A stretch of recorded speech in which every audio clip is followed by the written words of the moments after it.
지난주 화요일 저는 그토록 기대하고 고대하던 종강을 맞이했습니다. 2023학년도 1학기가 드디어 끝이 났어요. 이 방학이 없는 직장의 성도님들께는 좀 죄송하다는 말씀을 드리겠습니다. 이번 학기가 저에게는 정말 좀 힘든 학기였습니다. 뭐 후회하지는 않습니다만 사실 뭐 제가 벌려놓은 일들 때문에 무척 바빴던 한 학기를 보냈습니다. 제가 생각해 보니까 한 일주일엔 6일 정도는 잠을 한 3시간, 4시간도 이제 못 자고 이제 미친 스케줄을 좀 소화했던 것 같더라고요. 그렇게 이 종강이 오기만을, 이 방학이 오기만을 이제 기대하고 고대했습니다. 아멘 주 예수여 오시옵소서가 아니라 아멘 종강이 오시옵소서. 이게 지난 저의 1학기의 삶이었습니다. 6월 8일 이 종강 직전에 이제 제 생일날 많은 분들이 축하해 주셨는데 이 지인들과의 축하 인사를 주고받고 이 선물을 주고받으면서 우리가 항상 꼭 하는 그 국룰의 인사말이 있죠. 나중에 밥 한번 먹자. 예. 그런 이야기를 참 많이 들었습니다. 그리고 이제 막상 종강을 하니까 이제 많은 분들이 연락이 오더라고요. 우리 밥 언제 먹을까? 언제 만날래? 이렇게 연락이 오더라고요. 제가 종강을 하고 가장 먼저 만난 사람은 이재민 전도사님입니다. 이분은 지금 성결대학교에서 이 실천신학이라는 이 학문으로 박사과정을 공부하고 계신 전도사님이에요. 제가 이 전도사님을 처음 만난 것은 올해 초 1월이었습니다. 1월. 제가 말레이시아를 갔다 올 때 그분을 그때 처음 만났어요. 그때 이제 비행기에서 같이 두 명이 이제 붙어 앉았었고 그분이 제 오른쪽에 앉았었고 또 이제 둘이서 같은 방을 썼기 때문에 좀 많은 이야기들을 나누면서 좀 친해졌습니다. 한국에 돌아와서도 종종 이렇게 만났었는데 이번에 이제 그 전도사님이 이제 박사학위 논문이 통과됐다고 그래서 이제 축하할 겸 또 이런저런 이야기 나눌 겸 얼굴 볼 겸 지난 금요일에 만났습니다. 학교에서. 저는 이 전도사님을 굉장히 좋아해요. 왜냐하면 이분과 만나서 대화를 하다 보면 뭔가 항상 이렇게 좀 새롭게 얻는 것들이 있습니다. 그러니까 인사이트가 있어요. 항상 관점의 전환이 생기기도 하고 몰랐던 것을 알게 되기도 하고 또 가장 좋은 것은 저 스스로 한번 좀 돌아보게끔 만듭니다. 이 전도사님이 그 영재교육 같은 데서 좀 오래 일하셨거든요. 그래서 스스로 좀 돌아보게 만들어요. 그 전도사님이 그래서 그 전도사님을 만나면 시간 가는 줄 모릅니다. 참 귀한 만남인데 또 이렇게 좋은 만남은 또 다른 좋은 만남으로 항상 연결을 되곤 합니다. 그 전도사님이 금요일에 저한테 한 가지 부탁을 하셨는데 그것이 뭐냐면 이수환 목사님을 만나고 싶다라는 거예요. 같은 실천신학 쪽에 있잖아요. 그래서 또 책을 또 많이 쓰시고 그래서 그분 한번 만나보고 싶다 이제 이런 이야기를 하더라고요. 그래서 다음 주 화요일날 헤븐커피를 가기로 했습니다. 제가 참 좋아하는 문구가 하나 있는데요.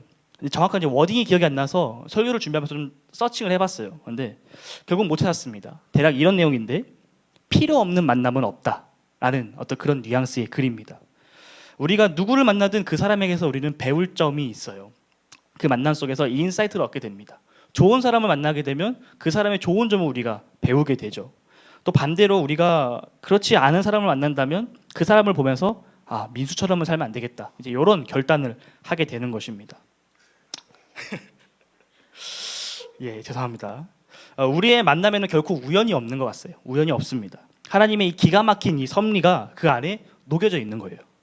이것을 그 만남 속에서 발견하는 자가 있고 발견하지 못하는 자가 있을 뿐인 거죠. 오늘 우리가 우연처럼 보이는 우리의 이 일상 속의 이 만남 가운데 숨겨져 있는 하나님의 섭리와 또 그분의 메시지를 발견하게 되는 지혜가 있기를 소망합니다. 오늘 본문에서 다윗은 총 3번의 만남을 갖습니다. 3번.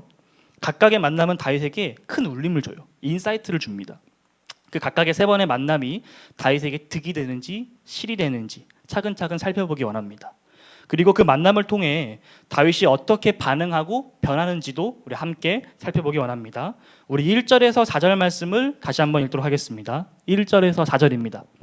다윗이 마루턱을 조금 지나니 무비보셋의 종 시바가 안장을 지은 2 나귀의 떡 200개와 건포도 100송이와 여름과일 100개와 포도주 한 가죽 부대를 싣고 다윗을 만든지라. 왕이 시바에게 이르되 네가 무슨 뜻으로 이것을 가져왔느냐 하니 시바가 이르되 와기는 왕의 가족들이 타게 하고 떡과 과일은 청년들이 먹게 하고 포도주는 들에서 피곤한 자들에게 마시게 하려 함이니이다. 왕이 이르되 내 주인의 아들이 어디 있느냐 하니 시바가 왕께 아뢰되 예루살렘에 있는데 그가 말하기를 이스라엘 족속이 오늘 내 아버지의 나라를 내게 돌리리라 하나이다 하는지라. 왕이 시바에게 이르되 무미보셋에 있는 것이 다 내 것이니라 하니라.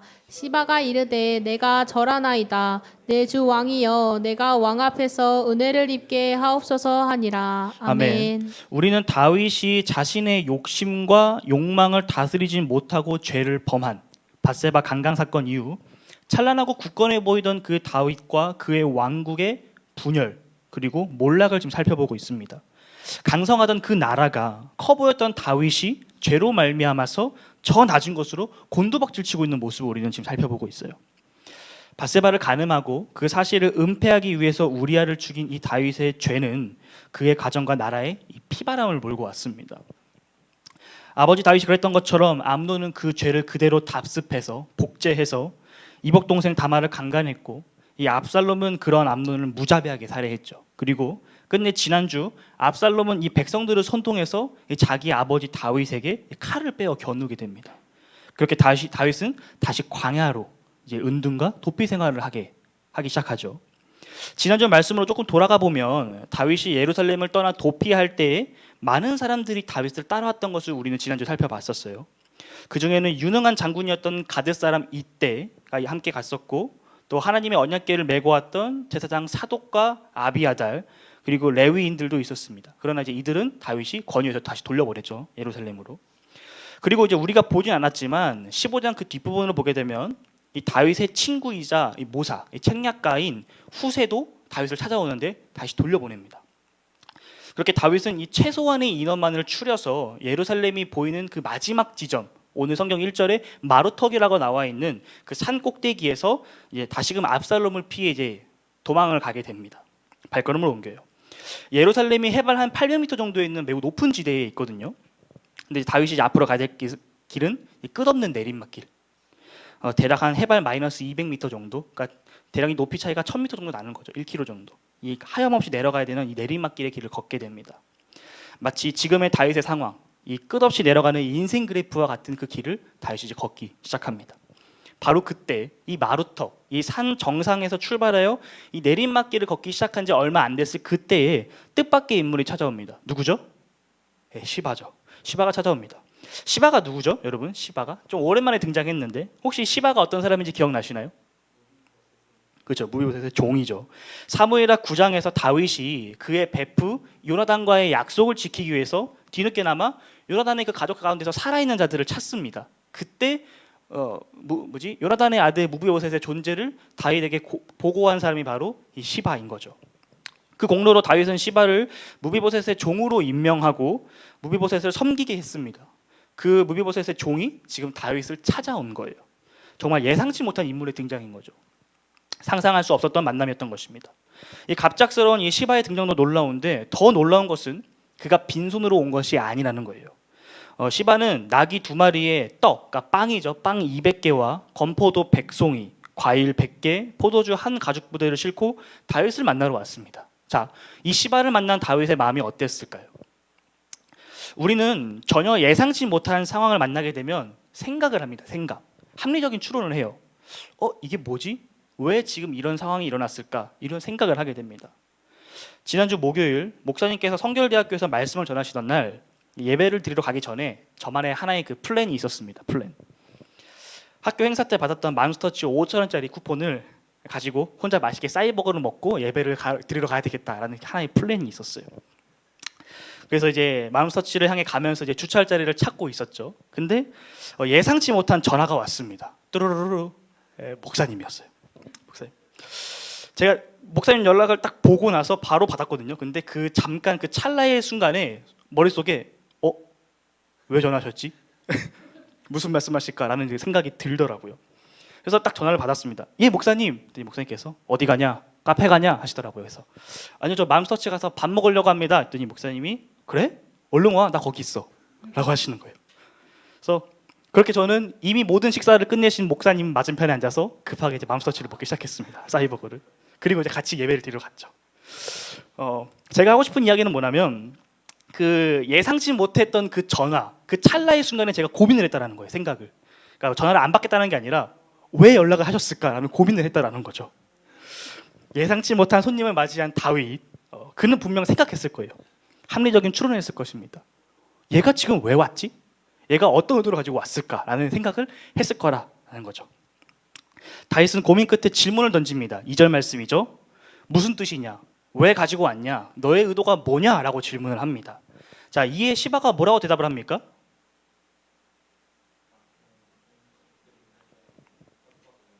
그렇죠? 근데 사실 시바는 대답하지 않는 거예요. 다윗의 질문에 대답하지 않습니다.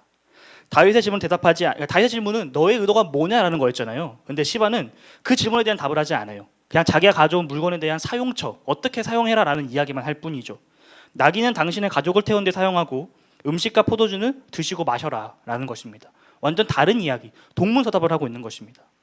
시바가 가져온 물건을 자세히 살펴보면 앞으로 다윗이 가야 할 길에 반드시 필요한 물건들이었습니다. 어느 공동체든 그 안에는 약자가 반드시 존재합니다. 그 사람들을 태울 수 있는 나귀, 그리고 그들과 함께할 사람들이 먹고 마실 음식, 양이 많고 적음을 떠나서 당장 다윗에게 필요한 음식을 갖다 줘요. 이 세심한 마음 씀씀이, 이 풍족한 선물, 그리고 일부러 피하는 그 질문, 뭔가 이상하지 않습니까? 한낱 일개의 종, 노예가 그것도 쿠데타로 인해서 도망치고 있는 모든 것을 잃어버린 왕에게 찾아와서 이런 것을 전달한다는 게 굉장히 이상하지 않나요? 다윗은 의심을 품고 다시 한번 질문합니다. 3절이죠. 내 주인의 아들은 어디 있느냐? 너가 섬기는 주인 그 무비보셋은 어디에 있고 너만 왔느냐라고 질문을 합니다. 그제서야 시바가 답을 하죠. 그는 예루살렘에 있는데 이스라엘 온 족속이 자기의 아버지 그 사울의 나라를 자기에게 다시 돌릴 거다라고 말했다라는 것입니다. 충격적이죠. 친구 요나단의 아들이기에 자신의 아들처럼 챙겼던 그 무비보셋이 다윗을 배신한 것입니다. 자신의 혈육 압살롬이 반역을 꾀하더니 이제는 양자처럼 여기던 이 무비보셋마저 다윗에게 칼을 빼어들었다라는 이야기를, 그 충격적인 이야기를 듣게 되는 것입니다. 그리하여 다윗은 그 자리에서 즉시 무비보셋에게 하사했던 그 모든 것을 몰수하여 이 시바에게 주게 되죠. 그런데 여기서 우리는 한 가지 생각해봐야 될 점이 있어요. 시바는 자신의 주인인 무비보셋의 계획을 거스르면서까지 다윗을 선택했습니다.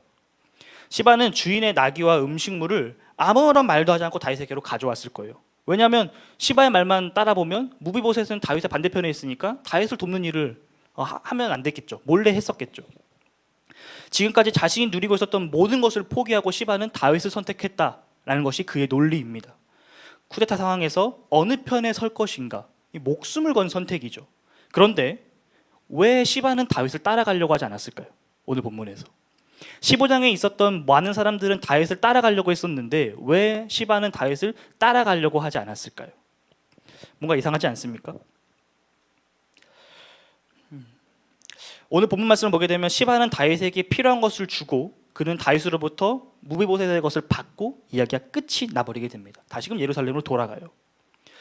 그렇다면 그곳에는 다윗에게 그 적대적인 압살롬이 있죠. 그리고 자신이 아무런 말도 하지 않고 다윗을 도왔던, 그 물건을 훔쳤던 주인 무비보셋도 있습니다.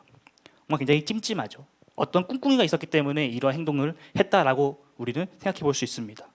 시바가 했던 말을 한번 다시 복기해 봅시다. 시바는 다윗에게 그의 주인 무비보셋이 다윗에게 반기를 들었다고 이야기를 했죠.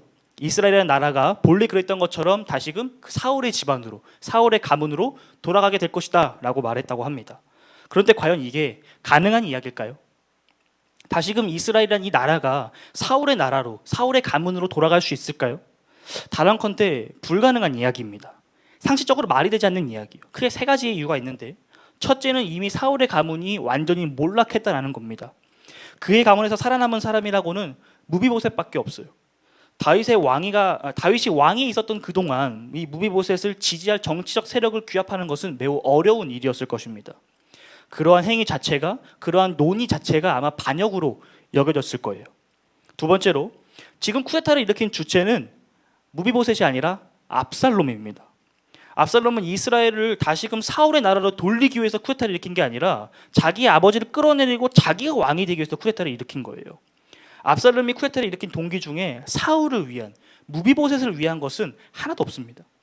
세 번째로, 무비보셋은 왕이 되기 굉장히 어려운 그 상태이죠. 다리를 저는 장애를 갖고 있었습니다. 이 고대 사회에서 왕은 전쟁을 이끌어야 되는 어떤 리더십, 강한 용사의 이미지가 있는데 이런 측면에서 무비보셋은 엄청난 약점을 갖고 있는 거죠. 이 밖에도 여러 가지 이유가 있을 것입니다. 우리는 무비보셋이 다윗에게 받은 은혜가 매우 컸다는 것도 알고 있어요. 생명의 은인 수준이 아니죠. 무비보셋을 다시 복권시켰으니까요. 또한 이 적의 적은 나의 친구라는 말처럼 사울을 만약에 지지하는 백성들이 있었다면 그들은 무비보셋보다는 아마도 지금 다윗을 끌어내리고 있는 압살롬을 좀 더 지지했을 확률도 큽니다. 현실적으로 봤을 때. 조금만 냉철하게, 조금만 이성적으로 우리가 생각을 해보면 시바의 말은 좀 이상한 것 투성입니다. 말도 안 되는 이야기들을 좀 하고 있는 거죠. 실제로 우리가 성경을 조금 더 살펴보게 되면 사무엘하 19장에서 오늘 시바가 했던 이 모든 말이 거짓말이고 모함이었음이 이제 밝혀지게 됩니다. 그러나 현재 시점, 이 다윗의 시점으로 돌아와서 이 다윗은 이 시바의 말에 지금 감정적으로 욱해서 바로 판결을 내려버립니다. 무비보셋의 상황이 정말 그러한지 아무것도 모르면서 이 사건의 전말을 제대로 알지도 못하는 상황에서 내린 경솔한 판단이었습니다. 마치 여호수아가 가나안 땅을 정복할 때 기브온 족속 사람들과 맺은 언약과 비슷한 것 같아요. 이스라엘을 두려워했던 기브온 사람들이 아주 먼 거리에서부터 온 것처럼 해진 옷을 입고 상한 음식을 챙겨서 이스라엘 진영으로 찾아갑니다. 그때 여호수아는 이스라엘 리더로서 가나안 땅에 이미 거주하고 있었던 모든 민족들을 그 땅 밖으로 내쫓아야 되는 하나님의 명령을 받았음에도 불구하고 제대로 된 검토 없이 그들과의 언약을 체결해서 하나님의 말씀 제대로 이행하지 못하는 실수를 범했잖아요. 굉장히 비슷합니다. 시바의 말을 듣고 순간적으로 감정이 욱해진 다윗은 그의 말을 고지고대로만 믿어버려요. 왕의 가장 기본적인 역할 중 하나인 그 판결조차도 지금 제대로 못하고 있는, 그릇행하고 있는 모습을 보여줍니다. 이 구약학 김구원 교수님은 이 다윗이 이 시바의 이야기를 아무런 검증도 없이 받아들였다는 이것 자체가 율법을 어긴 것이라고까지 이야기를 합니다. 고대 재판은 지금과 달리 이 수사 기법이 발달하지 않았기 때문에 거짓 증거에 굉장히 취약했습니다. 그렇기 때문에 예를 들어 민수가 거짓말로 세운이를 모함하게 되면 이것을 밝히는 게 굉장히 어려웠다라는 거죠. 그래서 거짓 증거를 한 사람과 또 거짓 증거를 아무런 그 검토 없이 피드백 없이 그냥 수용한 사람은 동일한 처벌을 받았다라고 이야기를 합니다. 이 정도로 중대한 사안이라면 적어도 다윗은 하나님께 기도로 여쭤봐야 됐던 거 아니었을까요? 다윗에게 그럴 시간이 없었다고 말하기에는 이미 그는 수많은 사람들을 만나며 가던 길을 멈추는 행동을 반복했습니다. 시바에게 물어볼 시간은 있고 하나님께 여쭤볼 시간은 없었던 것일까요? 다윗의 이 첫 번째 만남, 이 시바와의 만남을 통해 다윗은 무엇을 느꼈을까요? 여러 가지 느꼈겠지만 아마 그 중에 제일은 처절한 패배감이지 않았을까요? 분노? 사랑했던 사람들이 자신을 배신했다는 이야기는 다윗에게 매우 큰 상실감과 박탈감을 주었을 것입니다. 그동안 다윗이 바라보고 집중했던 그 모든 것이 다 사라져버린 거예요. 그동안 다윗은 안정적인 나라를 만들기 위해서 붙잡았던 그 사람들이 얼마나 많았겠습니까? 그런데 그 사람들이 전부 다 와해돼 버렸어요. 흩어져 버렸습니다. 지금 다윗 옆에 남아있는 최소한의 인원을 제외하고서는 모두가 다 뿔뿔이 흩어져 버렸어요. 다윗은 그렇게 자신의 이익과 유익을 위해서 다윗이 그랬던 것처럼 이 다윗과 함께 있던 모든 사람들도 다윗이 붙잡았던 사람들도 다 흩어져 버렸습니다. 그렇게 시바에게 철저하게 이용당하고 버려지게 되죠. 하나님께서 시바의 만남을 통해서 다윗에게서 깨뜨리고 싶으셨던 것은 인간관계를 중시하는 그의 경향이었을 것입니다. 사람을 의지하는 것, 그 사람이 가지고 있는 능력이나 어떤 정치적인 배경이나 어떤 정당성, 그 관계로 인해서 형성되고 파생될 그 다음 계획들까지 하나님께서 다윗이 가지고 있는 문제, 그 사람을 의지하는 마음을 깨뜨려 버리십니다. 성도 여러분, 사람을 붙잡지 않기를 바랍니다. 사람은 우리가 믿고 의지할 존재가 되지 못해요. 얼마 전에 MBC의 그 놀면 뭐하니에서 유재석이 한 말이 좀 화제가 됐죠. 노력은 배신하지 않는다라는 그 말에 유재석이 사람이 배신하죠 라는 이야기로 답했던 그 말, 우리 모두가 공감할 것입니다. 우리가 가장 붙잡고 의지하기 쉬운 대상이 사실 내 앞에 있는 사람, 나와 함께하고 있는 사람입니다. 하지만 반대로 위기의 순간에 가장 쉽게 등을 돌릴 사람, 가장 쉽게 떠날 사람 또한 내 앞에 있는 사람, 내 옆에 있는 사람이에요. 성도 여러분, 상황에 따라서 변하는 사람이 아닌 영원히 변치 않으시는 하나님을 붙잡고 의지하시기를 소망합니다. 아멘. 다윗의 두 번째 만남을 봅시다. 5절에서 8절 말씀입니다. 다윗의 두 번째 만남 5절에서 8절입니다. 다윗 왕이 바오림에 이름에 거기서 사울의 친족 한 사람이 나오니 게라의 아들이요 이름은 시므이라. 그가 나오면서 계속하여 저주하고 또 다윗과 다윗의 왕 모든 신하들을 향하여 돌을 던지니 그때 모든 백성과 용사들은 다 왕의 좌우에 있었더라. 시므이가 저주하는 가운데 이와 같이 말하니라. 피를 흘린 자여, 사악한 자여, 가거라 가거라. 사울의 족속의 모든 피를 여호와께서 내게로 돌리셨도다. 그를 이어서 네가 왕이 되었으나 여호와께서 나라를 내 아들 압살롬의 손에 넘기셨도다. 보라, 너는 피 흘린 자이므로 너는 화를 자초하였으니라 하는지라. 아멘. 아멘. 시바와 헤어진 다윗은 계속해서 산 비탈길을 내려갑니다. 계속 내려가요. 그러다가 바후림이라는 동네에 이르게 됩니다. 이곳에서 이제 다윗은 두 번째 만남을 갖게 돼요. 사울의 친족 중 한 사람이었던 이 시므이가 나와서 다윗을 저주합니다. 다윗을 향해서 아주 맹렬한 저주와 욕설을 퍼붓고 이 돌까지 집어 던지는 것입니다. 한번 장면을 좀 생각해 봅시다. 다윗과 그의 무리가 위험차고 기세등등한 모습이었을까요? 아니요, 아마 제 생각에는 마치 폐잔병 또는 이제 죄수의 유배 또는 어떤 포로를 연상하는 모습이지 않았을까 싶습니다. 다윗과 그의 군대를 향한 날선 욕설과 저주, 있는 힘껏 던지는 돌, 이 모든 것으로 미루어 보아 다윗의 행렬은 매우 볼품 없었을 것 같다는 생각이 듭니다. 시므의 욕설은 매우 자극적입니다. 다윗을 향해서 피 흘린 자, 사악한 자라고 합니다. 원어적으로 좀 더 보면 불량배다라고 해석할 수 있습니다. 그렇게 외치며 하나님께서 그의 나라를 그의 아들로 넘기셨으니 이 모든 것이 피를 흘린 자에게 임한 화다라고 소리 지르면서 외칩니다. 이 다윗의 이 가슴 아픈 상처를 이렇게 깊게 찌르는 것이죠. 한 가지 흥미로운 점은 시므이가 저주하면서 말한 그 다윗의 흘린 피는 많은 전쟁을 하면서 흘린 그 피가 아니라 사울의 집안을 멸족시켜 버린 그 사건을 의미합니다.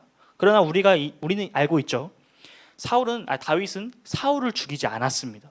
오히려 사울을 죽일 수 있는 상황에서도 사울을 죽이지 않고 그를 존중해주고 그를 오히려 보호해줬죠. 그러나 다윗이 아닌 사울을 지지하는 사람들, 사울과 가까이 있었던 사람들은 다윗이 그 주범이라고 생각을 했습니다. 사울과 요나단의 죽음, 이스보셋과 아브넬의 죽음도, 또 사울에게서 다윗으로 왕조가 바뀐 것도, 무비보셋이 사고로 인해서 다리를 저는 것도 이 모든 것의 근원이 다윗이었다라고 생각했을 것입니다. 이러한 생각들로부터 시작된 분노가 시므이의 입을 통해서 터져 나온 것입니다. 그동안 다윗이 강성할 때는 이러한 분노를 표출할 수 없었지만 다윗의 힘이 약화된 이제는 말할 수 있는 것입니다. 그러나 사실 앞에서 말한 이유들은 좀 다소 이 개개인과는 좀 거리가 있는 이야기들이에요. 민족적인 이야기고 국가적인 이야기이기 때문이죠. 백성 한 사람 한 사람과는 좀 거리가 있는 이야기입니다. 더군다나 예루살렘으로부터 조금 떨어져 있는 이 바후림에서 크게 공감되지 않는 이야기일 수도 있습니다. 그런데 왜 시므이는 이토록 격한 반응을 보이고 있는 것일까요? 다윗과 무슨 원수지간이라도 졌던 것일까요? 성경은 시므이가 사울의 친족 중 한 사람이라고 밝힙니다. 사울과 어느 정도 가까운 가족이었다라는 것이죠. 시므의 이러한 가정 배경 때문에 다윗을 이토록 극혐하는 것일까요? 이는 시므이가 단순히 사울의 집안 사람이기 때문이 아니라 사울의 집안 사람이면서 플러스 그와 동시에 바후림이란 동네 사람이었기 때문입니다.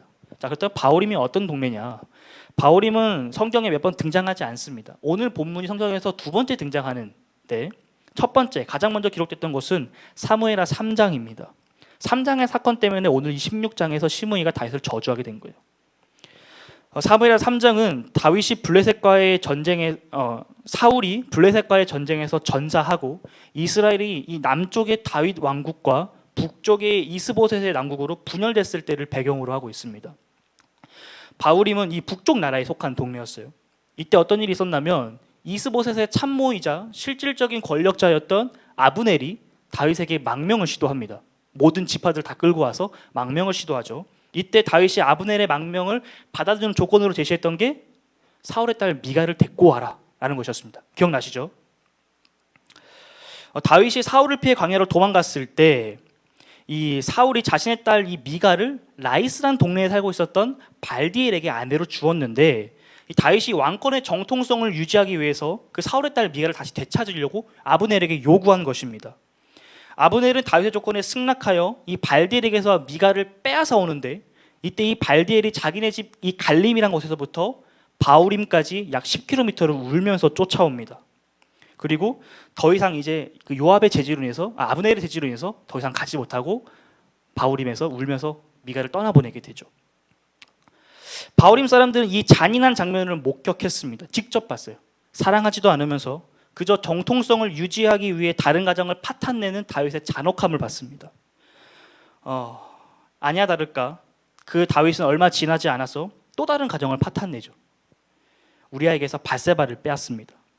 바울임 사람들은 그 다윗에 대한 그 분노가 매우 높은 동네였다는 것을 우리는 알 수 있어요. 바울임은 다윗에 대한 이 악감정이 매우 높은 곳이었습니다. 그래서 다윗의 군사들을 향해서 자칫하면 자기가 목숨을 잃을 수도 있는 상황임에도 불구하고 다윗을 저주하고 돌을 집어던지는 거예요. 두 번째 만남, 이 다윗과 시므이의 만남을 통해서 다윗은 그동안 자신이 뿌렸던 그 죄의 씨앗들이 자라나서 맺게 된 열매들을 만나게 됩니다. 그동안 다윗이 살면서 걸어온 그 모든 걸음들 가운데 잘못된 그 죄의 씨앗들이 나비 효과가 돼서 다윗에게 돌아오게 돼요. 요즘 우리 시대를 보면 너무 결과에 목숨을 거는 시대인 것 같습니다. 과정이 어떠하든 내가 원하는 그 결과값을 도출할 수만 있다면 과정을 가볍게 무시해버리는 그런 시대가 되어버렸어요. 원하는 회사에 취업하기 위해서 학위나 스펙을 허위로 작성하는가 하면 원하는 목적을 이루기 위해 다른 누군가를 짓밟기도 하고 온갖 부정행위와 이기적인 욕심으로 가득 찬 그런 뉴스들, 그런 토픽들이 얼마나 많은지 모릅니다. 성도 여러분, 성경은 우리에게 결과만큼이나 과정을 중요하게 이야기합니다. 아브라함이 믿음의 조상이 되기까지 그가 겪고 인내해야 했던 그 수십 년의 과정이 창세기에 기록되어 있어요. 이스라엘 백성들을 약속의 땅으로 들어가는 그 내용은 어마어마한 분량으로 출애굽기, 민수기, 신명기, 여호수아서에 기록이 되어 있습니다. 예수님의 제자들이 예수님을 만나서 동고동락하면서 그분이 어떤 분이신지 깨닫고 그분을 위해 자신의 삶을 내어놓는 결단과 이 순종의 열매를 맺기까지의 과정을 성경은 매우 집중적으로 바라보고 있습니다. 성경은 우리의 삶을 그저 한 줄로 결과만으로 말하고 있지 않아요. 매일의 삶의 과정 속에서 무엇을 선택하는지, 어떤 선택이 옳은 선택인지, 그 선택으로 인해서 우리의 인생이 어떤 모습으로 달라지는지에 대해서 매우 자세하게, 매우 중요하게 말하고 있습니다. 강성한 나라를 만들겠다는 이 다윗의 목적, 높은 권력의 자리에 앉아서 자신이 원하는 바를 어떻게 해서든 이루겠다는 이 목적에 몰두한 다윗은 그 목적과 목표로 나아가는 그 과정 속에서 하나님께서 그에게 가르쳐 주셨던 귀한 가르침들을 망각해버렸어요. 잊어버렸습니다. 가던 발걸음을 멈추고 기도하는 것, 하나님의 뜻이 어떤지 여쭙는 것, 하나님께서 그에게 주신 왕으로서의 그 정체성을 품은 채 국정을 살피는 것, 이 모든 것을 다윗은 잃어버렸습니다.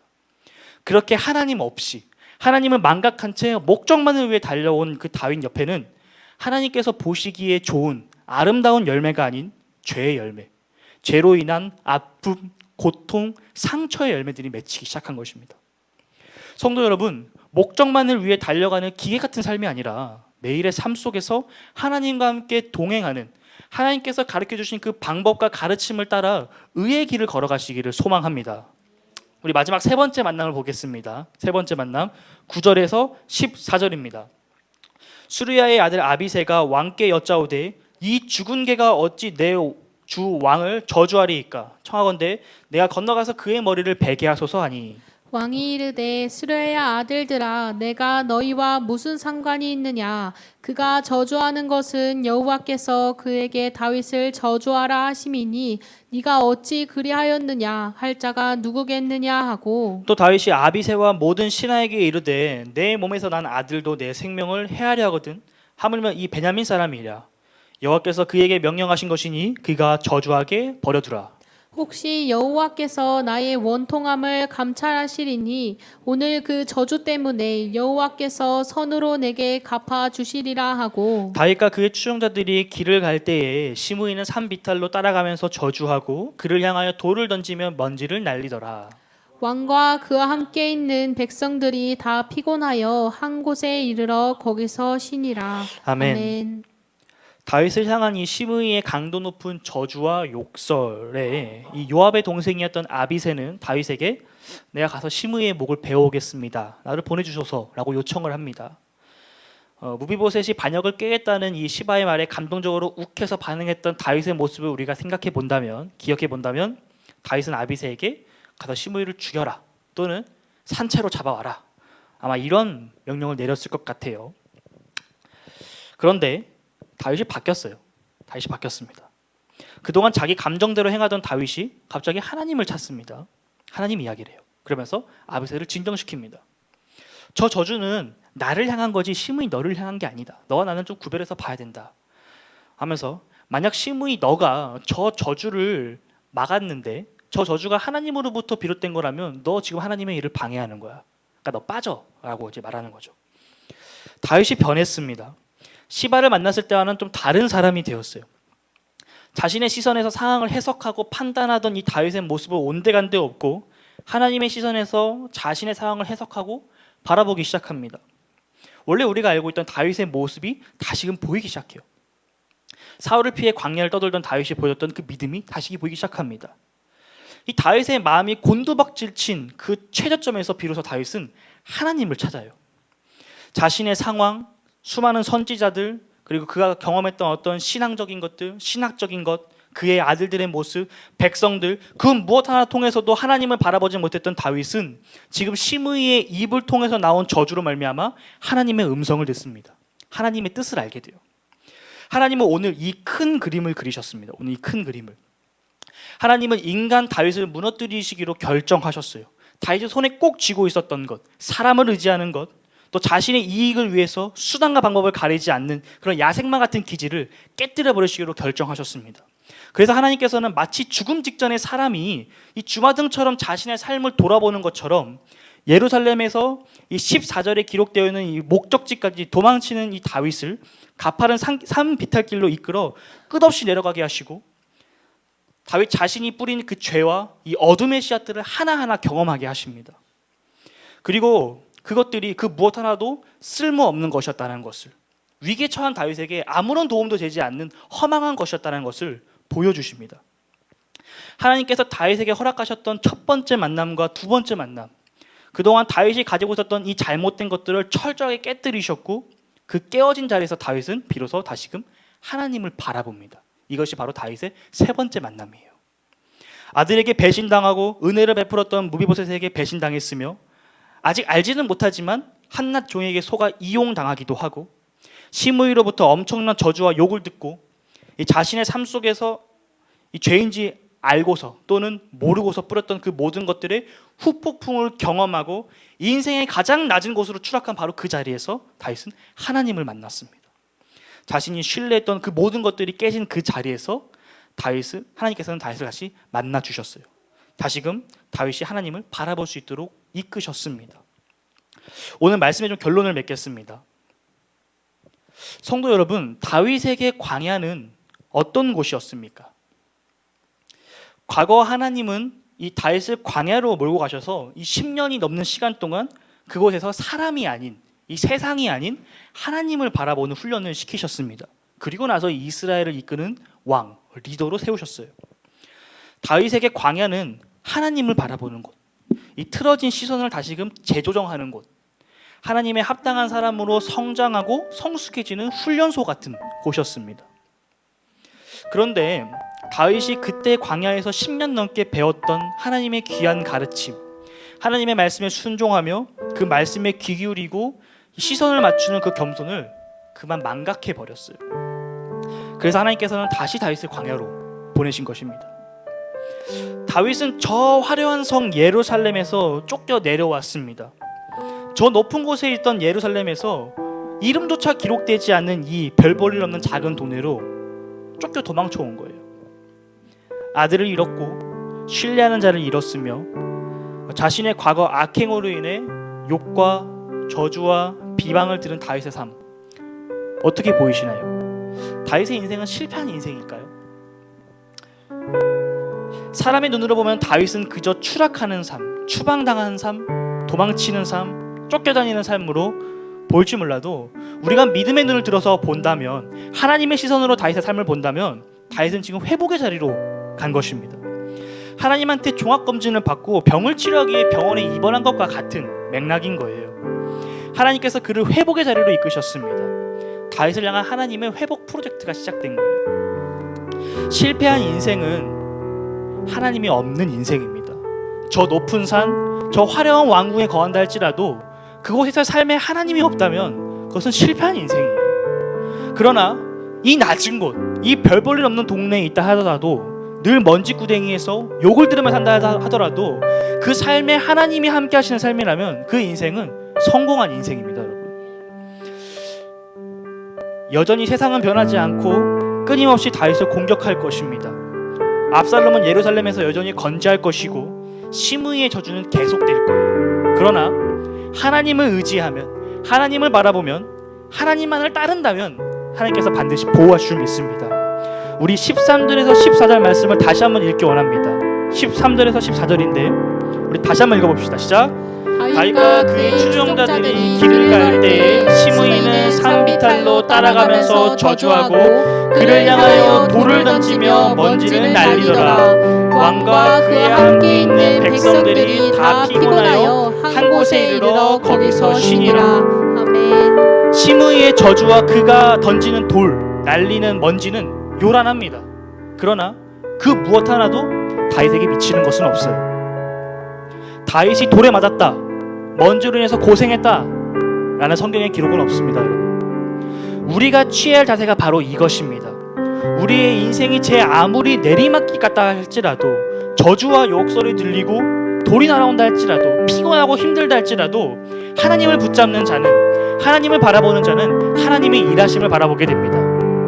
하나님께서 그리시는 그 큰 그림을 여러분 신뢰하시길 바랍니다. 당장 우리는 눈앞에 놓여진 것들밖에 바라보지 못하지만 하나님께서는 이 세상을 창조하시기 전, 영원 전부터 우리를 향한 그림을 그리고 계십니다. 내 고집대로 그리려고 하지 말고 펜을 내려놓으면 비로소 우리는 내가 몰두하고 있었던 캠퍼스에서 눈을 돌려서 아름답게 그림을 그리실 하나님의 일하심을 바라보게 될 것입니다. 그것이 바로 하나님과의 만남입니다. 성도 여러분, 우리 함께 하나님의 일하심을 경험하기를 소망합니다. 하나님께서 우리 삶에 그리시는 그 큰 그림, 결코 우연이란 존재하지 않는 하나님의 그 섭리 안에서 그분과 동행하며 살아가시는 복음 안의 세교의 모든 성도님들 되시기를 주님의 이름으로 축복합니다. 아멘. 우리 함께 기도하기 원합니다.